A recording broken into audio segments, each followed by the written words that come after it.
13 जनवरी 2026 UGC ने एक नया ऐप लागू किया और उसका बाद पूरा देश का इंटरनेट पे तैल के बच गया। न जाने कितने हजारों वीडियो बनाए इस टॉपिक को डिस्कस करते हुए। अगर एक ST या SC लड़का किसी जनरल लड़की को प्रपोज करे और वो लड़की रिजेक्ट कर दे तो वो ST या SC लड़की जाके कोर्ट पे केस कर सकते हैं। काफी क्रिटिसाइज किया गया इस टॉपिक को, पर सच्चाई क्या है यहाँ पर? क्या है यूजीसी एक्ट 2026? क्यों बनाया गया इस यूजीसी एक्ट 2026 को? क्या कमी था पिछले यूजीसी एक्ट ताकि इसको दोबारा बनाना पड़े? कौन था वो विक्टिम जिसकी वजह से इस एक्ट को दोबारा बनाना पड़ा? और सबसे इम्पोर्टेंट बात, क्या इस यूजीसी एक्ट 2026 को देश की हर स्टूडेंट की बात को दिमाग पे रखते हुए बनाया गया? कहीं यहाँ पर भी तो गवर्नमेंट कोई वोट का गेम नहीं खेल रहा है? ये भी तो हो सकता है कि ये एक प्लान है इलेक्शन की पहले SC ST कम्युनिटी से वोट कलेक्शन करने। क्या है इसका सच्चाई? आइए समझने की कोशिश करते हैं आज के इस वीडियो पर। नमस्कार दोस्तों, मैं हूँ ऑर्गो और आप लोग देख रहे हैं मिस्टर प्लस। हमारा यूट्यूब चैनल पे आपका स्वागत है। यूजीसी एक्ट को समझने के पहले आपको ये समझना पड़ेगा कि आखिर यूजीसी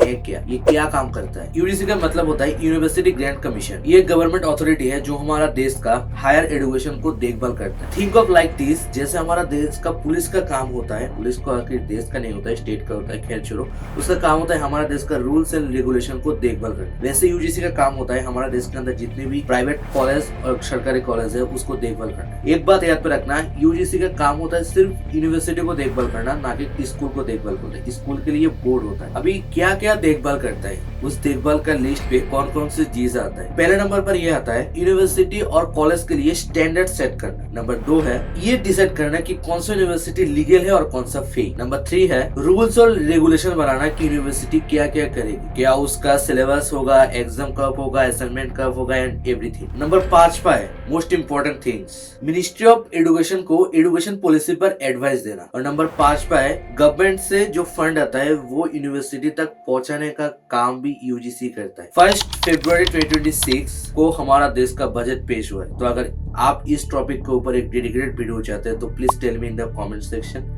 मैं जरूर इसके ऊपर एक वीडियो बनाने का कोशिश करूंगा। तो बेसिकली देखा जाए तो UGC is the boss of India's education system, especially university and college level education, just like RBI। RBI हमारा देश का जितने भी गवर्नमेंट बैंक है, प्राइवेट बैंक है, उन लोगों को गाइडेंस करता है। सेम काम ही यूनिवर्सिटी और कॉलेज के लिए यूजीसी करता है। अब आता है यूजीसी एक्ट पर। क्या है आखिर ये यूजीसी एक्ट? अगर यूजीसी एक्ट नहीं होता तब क्या होता? तब तो आप लोग शायद सोच रहे हो इस वीडियो इतना तक देखने के बाद कि तब तो स्टूडेंट का मजा ही मजा होता, कोई रूल रेगुलेशन नहीं होता है। पर सच्चाई ये नहीं है। सच्चाई क्या है उस वीडियो का नेक्स्ट वाले पार्ट पर आप लोगों को पता चले। यूजीसी एक्ट वो लॉ है जो हमारा पार्लियामेंट पे 1956 पे पास हुआ था, जिसने यूजीसी को क्रिएट किया और उसका साथ साथ लीगल अथॉरिटी भी दिया है। आप कुछ ऐसे भी समझ सकते हैं, अगर यूजीसी नहीं होता, अगर यूजीसी एक्ट नहीं होता तो यूजीसी सिर्फ एक ग्रुप ऑफ पीपल होता जिसका हाथ पे पावर ही नहीं रहता और हमारा देश का स्टूडेंट कॉलेज और यूनिवर्सिटी की हालत खराब से खराब होता जाता था। आप एक बार ये बात समझने की कोशिश करो, अगर एक स्टैंडर्ड फिक्स करने के कि हाँ इंडियन एजुकेशन सिस्टम का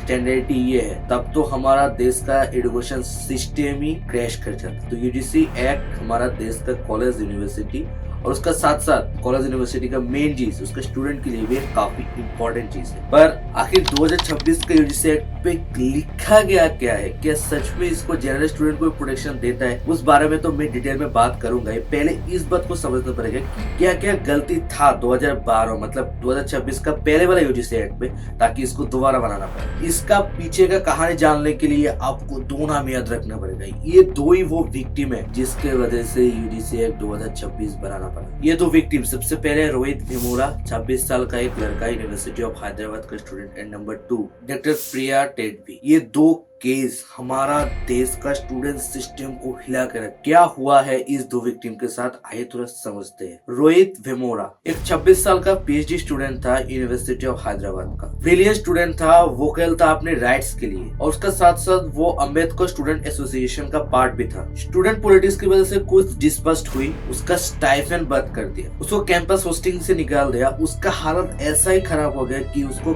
कैंपस के टैंक पे उसका रात गुजारना पड़ा। मैं आपको एक बार दिला दूं, ये कोई मजदूर नहीं है, ये एक यूनिवर्सिटी का स्टूडेंट है। उसका रात बिताना पड़ रहा है एक टैंक के अंदर। और फिर 17 जनवरी 2026 को रोहित ने कुछ ऐसा किया जिसका आइडिया शायद उसका फैमिली और दोस्त ने नहीं सोचा था। रोहित ने अपनी जान दे दी और उसका सुसाइड नोट पे उन्हें ये लिख रखा था कि उसका बर्थ एक एक्सीडेंट था। एक बात आप समझ सकते हो दोस्तों, एक विक्टिम उसका दिल पे कितना दुख लेके अगर सुसाइड करे तो उसका सुसाइड नोट पे वो ये लेके उसका बर्थडे एक्सीडेंट था। पर थैंकफुली उसका बाद सोशल मीडिया उसका साथ दिया था, लोग ने प्रेशर क्रिएट किया और इसको एक इंडस्ट्रियल मर्डर कहने लगे। लोगों ने सवाल पूछने लगे कि हमारा देश का स्टूडेंट की यूनिवर्सिटी के अंदर भी सेफ नहीं है। इसका जवाब शायद दोस्तों अभी तक नहीं मिला। ये तो 2017 का बात है, अभी 2026 चल रहा है। वैसे this is out of syllabus topic है, पर फिर भी मैं आप लोगों से थोड़ा वक्त लेना चाहता हूँ। मैंने इस चैनल को स्टार्ट किया था for focus only short video. मैंने सोचा था कि हमारा देश पे जितने भी ट्रेंडिंग टॉपिक होंगे उसके ऊपर वीडियो बनाऊंगा एंड ग्रेजुअली ग्रो करूंगा। पर यही है शायद आज तक का मेरे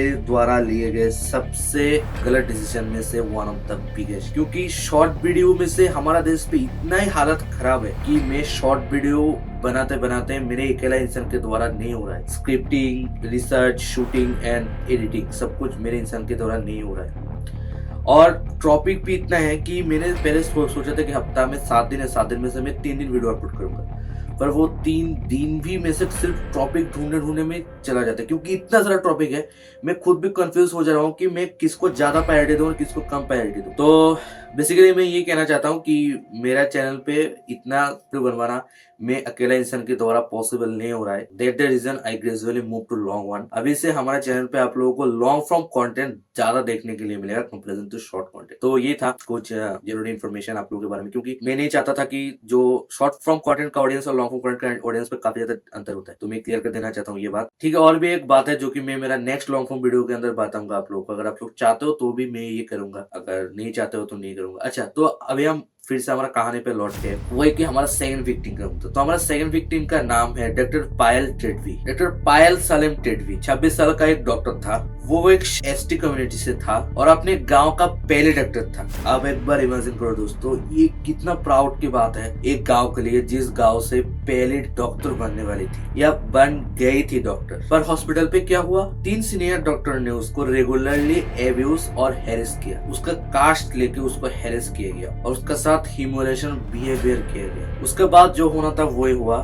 22 मई 2019 को डॉक्टर पायल ने अपने हॉस्टल रूम पे सुसाइड कर डाला और उसके बाद पुलिस ने उस 3 सीनियर को अरेस्ट किया है और केस वेस भी हुआ है। पर दोस्तों एक बात सोचो, उस गांव का पहले डॉक्टर होने वाली लड़की ने सुसाइड कर दी। उस 3 लड़कों को अगर फांसी में भी चढ़ा दिया तो भी क्या उस लड़की को मिलेगा? नहीं ना, प्रॉब्लम नहीं था। पर दोस्तों ये कोई इंडिविजुअल प्रॉब्लम नहीं था, एक स्ट्रक्चरल प्रॉब्लम का क्लियर पैटर्न साफ साफ दिखाई दे रहा था यहाँ पर। देखिए वो प्रॉब्लम क्या क्या था। नंबर 1, कास्ट बेस्ड हैरेसमेंट को रोकने के लिए कोई इफेक्टिव सिस्टम नहीं था यहाँ पर। वीक स्टूडेंट के लिए कोई खास सपोर्ट की सुविधा नहीं थी यहाँ पर। नंबर 3, कॉम्प्लेंस की रेस्पॉन्स स्लो और इनएफेक्टिव था। और number 4, 2012 UGC act anti discrimination rule था, वो लीगली इग्नोर किया जा रहा था। अब सुनो, रोहित और पायल के मैटर ने एक साथ सुप्रीम कोर्ट में पब्लिक इंटरेस्ट लिटिगेशन फाइल किया और यहाँ से ही शुरू होता है यूजीसी एक्ट 2026 का पहला स्टेप। सुप्रीम कोर्ट ने यूजीसी को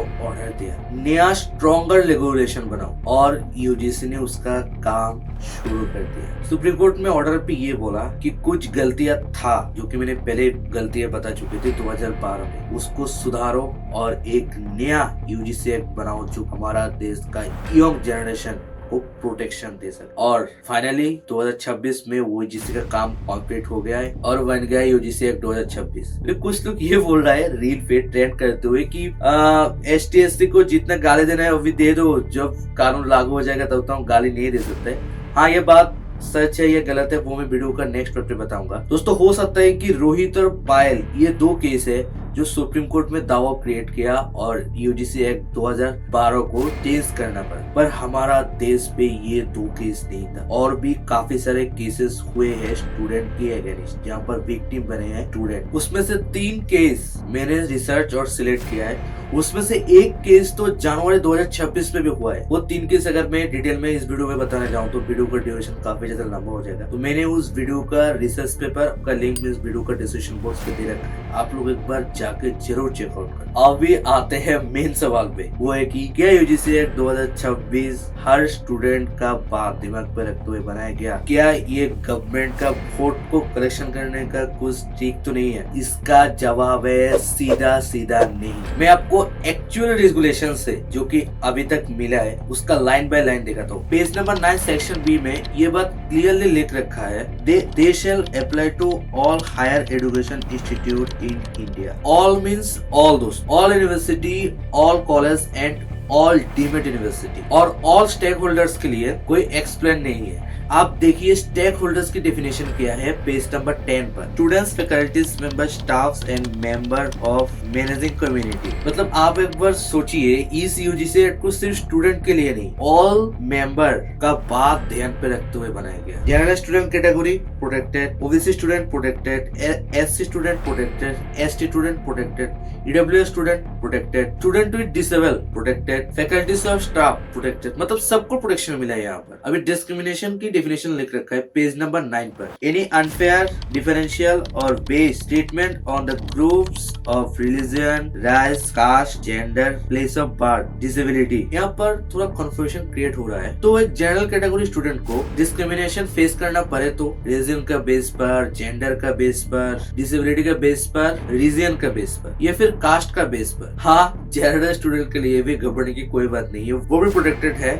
इस लॉ के मुताबिक। अब क्वेश्चन है पर एसटी एससी को स्पेसिफिकली क्यों मेंशन किया गया है? अब यहाँ पर एक सवाल खड़े होते हैं, आखिर सब प्रोटेक्शन है तो एसटी और एससी स्टूडेंट को क्यों स्पेशली हाईलाइट किया गया है? तो इसका वजह है डिस्क्रिमिनेशन को दूर हटाने के लिए based of religion, race, gender, place of birth, caste and disability, particularly against ST, SC, OBC and person with disability। पर यहाँ पर particularly क्यों? हो सकता है कि आपका दिमाग पे ये सवाल आए कि particularly उन लोगों को क्यों? जनरल वालों ने क्या गलती किया? इसका पीछे भी 3 बड़े रीजन है इसको particularly मेंशन करने के लिए। नंबर 1, ये कॉन्स्टिट्यूशनली रिकॉग्नाइज्ड वल्नरेबल ग्रुप्स है। नंबर 2, हिस्टोरिकली उन लोगों को सबसे ज्यादा डिस्क्रिमिनेशन फेस करना पड़ा। नंबर 3, रोहित और पायल जैसा टारगेट कास्ट बेस्ड हैरेसमेंट से रिलेटेड था। पर वैल्यूएबल ग्रुप्स को एक्स्ट्रा अटेंशन देना इसका मतलब ये नहीं है कि दूसरे लोगों को प्रोटेक्शन से एक्सक्लूड कर देना। ये एक बहुत इंपॉर्टेंट चीज है दोस्तों, समझ लीजिए क्लियर। वो लोगों को भी प्रोटेक्शन मिलेगा जो जनरल बंदा है। ST, SC, OBC, EWS and person with disabilities उसको प्रोटेक्शन ज्यादा मिलेगा। इसका पीछे भी 3 वजह है और मैं आप लोगों को बता दिया है। इसका मतलब किसी भी हाल से ये नहीं हो सकता है कि एक एसटी या एससी स्टूडेंट एक जनरल स्टूडेंट को फंसा सकता है जिसने किसी भी तरह की गलती नहीं किया है। आप एक दूसरा इंपॉर्टेंट सवाल, क्या यूजीसी एक्ट 2026 लागू हो गया? अगर नहीं हुआ तो कब से लागू होगा और क्यों नहीं लागू हुआ? इसका जवाब है 2026 regulation are not enforce right now. अभी तक तो नहीं हुआ है। सुप्रीम कोर्ट ऑफ इंडिया ने इसको स्टे कर दिया है, मतलब टेम्पररी पोस्ट कर दिया है। पर रीजन क्या है? क्योंकि कोर्ट में चैलेंजेस आया है और लोग बोल रहा है कि पार्ट्स वेगो है और कंट्रोवर्शियल भी है। कैंपस में प्रोटेस्ट भी हुई, लीगल चैलेंजेस ने इम्प्लीमेंटेशन को ऊपर सवाल खड़ा किया। तो अभी के लिए पावर पे है 2012 का यूजीसी रेगुलेशन ही, जब तक supreme court finally 2026 UGC regulation को फाइनल डिक्लेयर ना कर दे। पर इसका मतलब ये नहीं है कि डिस्कशन जरूरी नहीं है। आपको जरूर पता होना चाहिए कि आखिर में हुआ क्या है। तो दोस्तों